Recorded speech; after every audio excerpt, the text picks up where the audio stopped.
Angeba Sochola here. In this video, we'll be particularly looking at a cryptocurrency that is found on a crypto paper that was released by the World Economic Forum in June of 2021.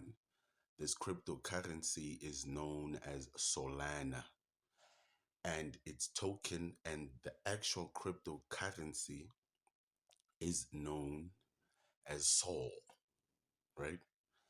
Now,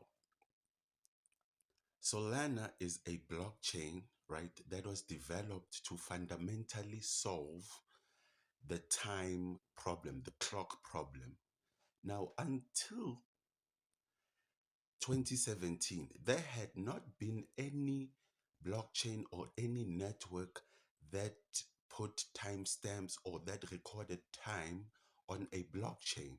For example, by that time, there had not been a blockchain, right, that records the time for the various transactions that happen within the network, right? So when Solana came in, it came in to fundamentally solve the clock issue, right? It did this by fundamentally building a decentralized clock that can provide timestamps for transactions, right, within a blockchain.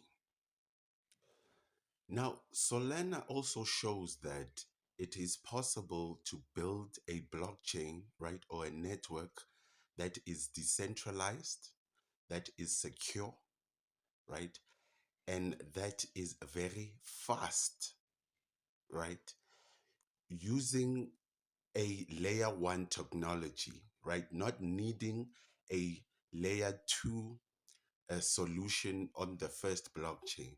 Now, for example, Bitcoin, right, uses the Lightning Network, right, as a layer two solution to scale or rather increase its transactions per second, right?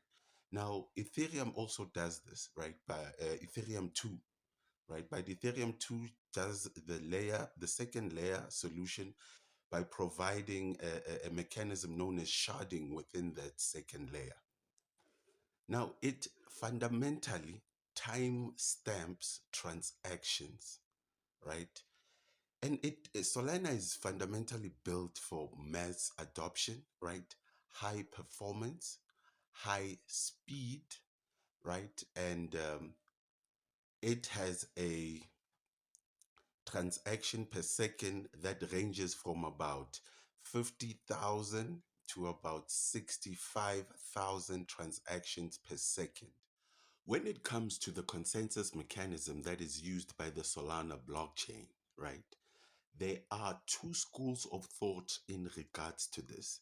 The first school of thought believes that this is a unique proof, consensus mechanism known as a proof of history, right?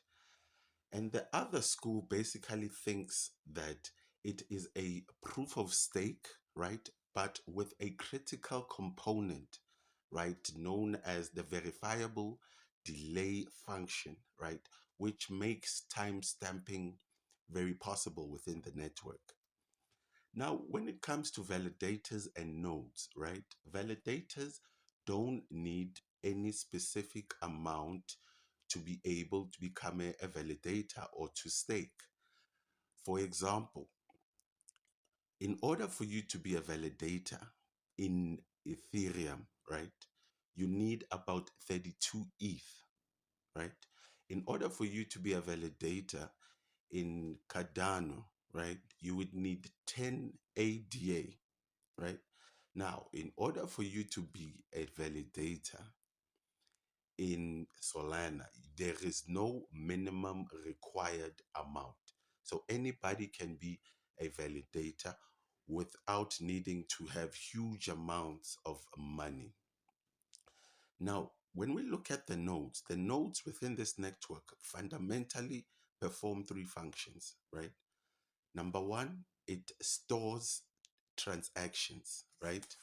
Number two, it verifies transactions, right?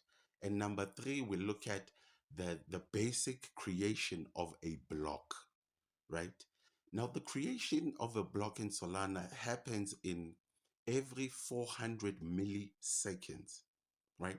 Compared to maybe the 10 seconds of Ethereum, right? And the 10 minutes of a blockchain. Now, what makes Solana such a high performance and high speed blockchain, right, is something called the Solana cluster, right?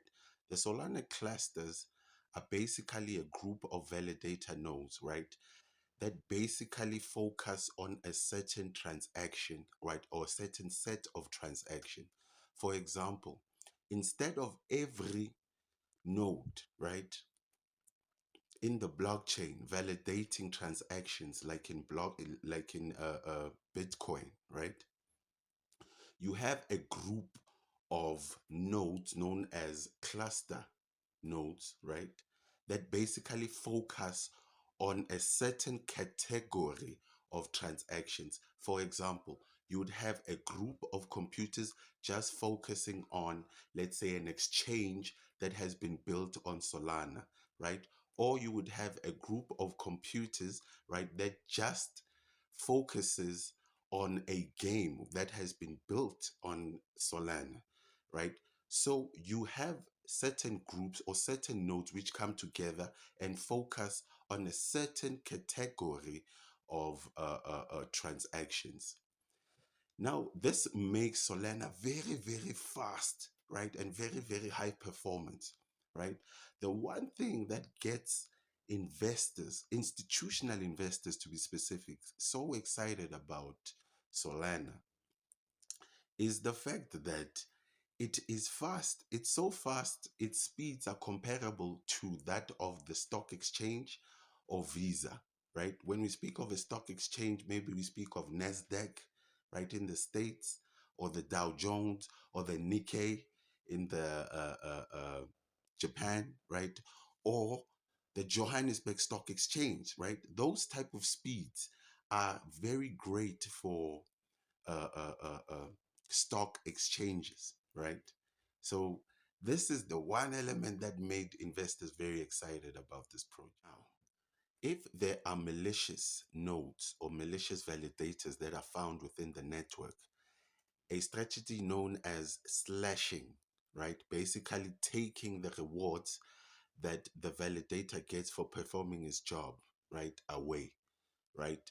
The slashing is at about 100%. So they can take all your rewards that you actually, all your earnings for being a validator, right? And then give it to other straightforward, upright validators and nodes within the network. Another important feature that I forgot to mention on the Solana blockchain is a feature known as the C-level feature, right? Basically, this feature allows a number of transactions to happen in parallel rather than one after the other. This also creates an effect of an increased speed with the network, right?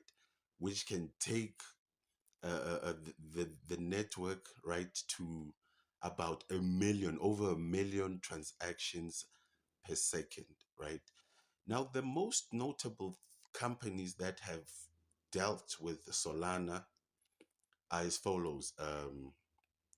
One of my favorite companies that had partnered or that had moved its operations onto the Solana blockchain is known as Helium. Helium is one of my favorite cryptocurrencies because it fundamentally addresses issues of connectivity, right, and Wi-Fi, right, and it also has something to do with the Internet of Things. And another interesting thing is that Serum, right, the stock exchange for FTX, right, was also built on Solana, right? Now, as you know, FTX was built by a guy known as Sam Bankman-Fried. Certain things happened, especially this year, and the company went down. So I'll explain more about that in future videos, right? Now, another interesting thing about Solana is that it has been accepted, right, by Facebook to be used as a platform to provide NFTs, right? So Solana and Facebook, or let me say Solana and Meta, right, had partnered to be able to work together in regards to NFTs, right? And Solana plans to basically build a mobile phone that specializes in mobile application devices, mobile application, right? Yeah. And another thing I can say about Solana is that it is one of the most attacked blockchains in terms of hacking and things like that. But it has survived various attacks throughout the years, and it's still standing basically. Yeah, I think that's everything on Solana, and I'll see you in the next video.